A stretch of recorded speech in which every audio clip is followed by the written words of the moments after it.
En classe, votre enfant a vu ce qu'était un nom et maintenant, il découvre les déterminants. Ce sont des petits mots importants à connaître car leur rôle est indispensable dans une phrase. Ils déterminent le genre, s'il est masculin ou féminin, et le nombre, s'il est singulier ou pluriel, d'un nom. Déterminants et noms sont donc indissociables. Ils doivent être toujours accordés. Si la notion vue en classe est bien assimilée par votre enfant, mais qu'il manque de pratique pour être plus à l'aise, passez directement aux exercices proposés. Mais si la notion est encore un peu floue, racontez à votre enfant que le déterminant est comme un porte-parole, dont le rôle est d'annoncer la venue du nom. Imaginez-le avec une grosse cloche autour du cou qu'il agite pour dire « Dring, dring, attention, une poule, nom féminin singulier. Dring, dring, attention, des chats, nom masculin pluriel. » Il a aussi la particularité d'être un mot caméléon. Si le nom avec lequel il est marié est au masculin singulier, il le sera aussi.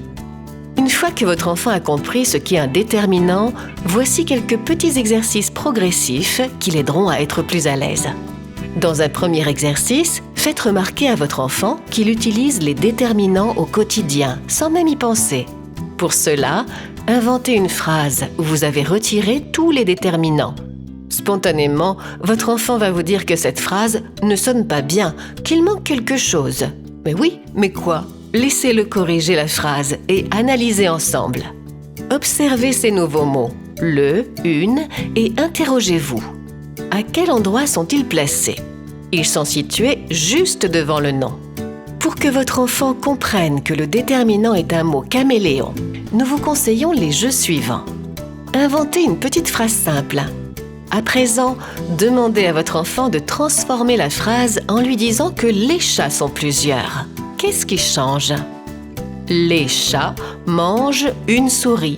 Le est devenu les. Et si le chat était une chatte ? Et si le chat mangeait plusieurs souris ? Dans un dernier temps, vérifiez que votre enfant maîtrise l'accord du déterminant et de son nom en jouant au jeu des déterminants mal réveillés. Inventez des phrases dans lesquelles le déterminant est mal assorti au nom. Demandez à votre enfant de remédier à ses erreurs.